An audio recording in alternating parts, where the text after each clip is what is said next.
Yes, Madam Speaker, this House is on fire. At ang masakit na katotohanan, tayo mismo ang nagsindi ng apoy na ito. Noong mga nakaraang Kongreso, may mga apoy na. Ngunit sa 19th Congress, sadyang pinasiklab ang dambuhan ng sunog. At ngayon, naglalagablab na rin ang galit ng sambayanan. Lalo na ng mga kabataan. Pakiramdam nila, sinusunog natin ang kanilang kinabukasan. Nakikita nila ang walang habas na pandarambog sa kabila ng kanilang kahirapan. Lumulubog sila sa baha at tanong nila ang kawalan ng gobyerno na dapat sa kanila'y nangangalaga. Samantalang ang mga pinuno at mga pamilya nila ay lantaran ng karangyaan at kapritsyo. Kaya nadadamay po ang lahat. Bawat isa sa atin ay binabatikos sa ating kanya-kanyang mga distrito. Kaya hindi na po pwede ang business as usual. Hindi na pwedeng umasa na lilipas ang galit ng bayan. Hindi na pwedeng pagtakpan. Hindi na pwedeng magturuan. Kailangang isiwalat ang katotohanan, aminin ang pagkukulang, ituwid ang kamalian, at panagutin ang mga lumustay at nagsamantala sa kaban ng bayan. Mga kasama, linisin natin ang ating hanay. Magpatubad tayo ng mga matinding reforma kahit ang kapalit ay sariling pagsasakripisyo. Hindi na pwedeng naidahilan na politika lang ito. Hindi na pwedeng sabihin gawa lang ito ng DDS, ng kaliwa, ng dilawan o pinklawan.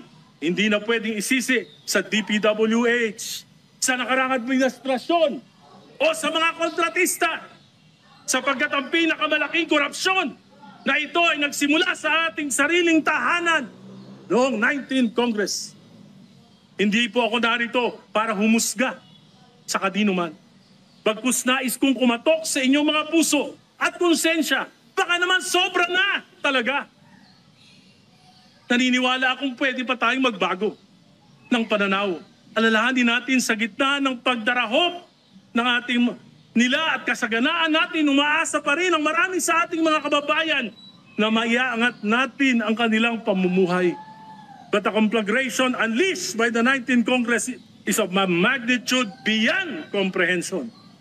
Ang mga insertion at diversions na ginawa ng ika-19 na Kongreso ay walang kapantay sa kasaysayan.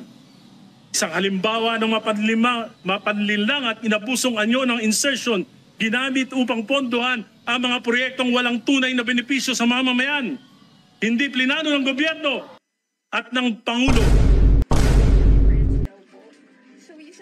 Maging ang computerized generated maintenance ng mga primary roads sa buong bansa ay binawasan at di pinatawad. Kaya tiyak ang deterioration ng ating mga pangunahing lansangan. Mga insertion na ito ay lumalabas, ibinebenta na hanggang 30%.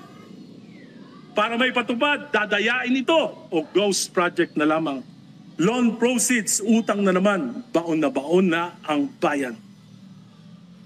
Kung saan namin gusto mapupunta, doon mapupunta ang pondo, ang salita ng 19th Congress.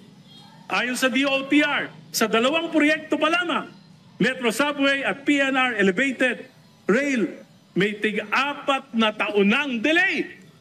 From 2028 na dapat matapos, magiging 2032. Tinatayang higit 200 bilyon ang karagdagang gastos dahil sa inflation, dollar fluctuation, commitment fees, interest at pagtaas ng labor and materials. Kung hindi ito pinakailaman, magkakasubway sana at magkakaroon na tayo ng PNR Elevated Rail bago dumating ang taong 2028. Sa mga susunod na araw, linggo, buwan, mas marami pang baho at kasuklam na pangyayari ang lalabas. Mas malalim, mas matindi. Kahit itigil ang mga investigasyon, bayan na mismo ang maglalantad ng katotohanan. Kaya hindi na pwede ang business as usual.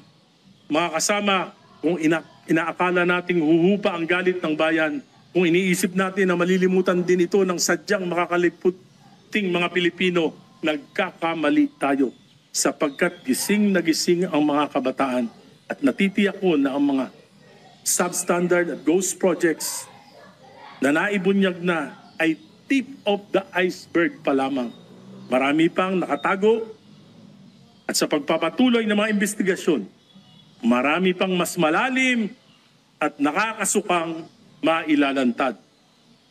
Bilang mga halal na kinatawan sa atin, dapat manggaling ang pagtatama at pagbabago. Kailangan natin ang reformang magpapahupa sa galit at kawalan ng tiwala. Kailangan palisin natin ang tingin nila sa atin na tayo ay mga buhaya at buitre.